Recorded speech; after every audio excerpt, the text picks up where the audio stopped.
Thank you, Speaker. My questions to the Premier.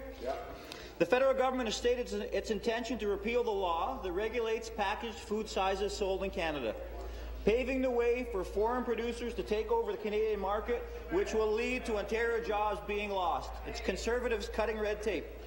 The Bondwell plant in Tecumseh, the Heinz plant in Leamington, and the Sunbright Cannery in Kingston are under threat of closure. What has the Premier and Minister of Agriculture done to stop the closure of food packaging plants and the loss of jobs in Ontario? Minister of Agriculture and Food. So, Mr. Speaker, I appreciate the question from the member opposite, who's my critic, and we had a chance to talk about this issue, Mr. Speaker.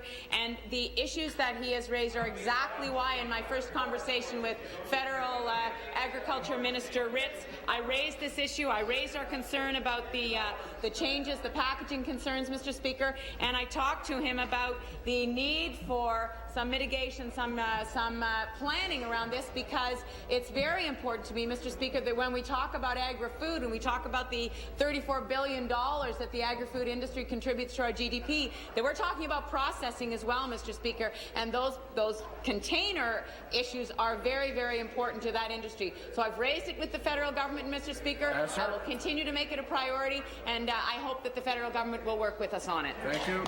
Supplementary. Thank you, Speaker. My supplementary is once again to the Premier. If these plants are forced to close, not only will the processing jobs be lost, but the farmers who supply these plants with safe, healthy Ontario products will lose their market. Since introducing the Local Food Act, the Premier has spent a lot of time talking about increasing access to Ontario's produce.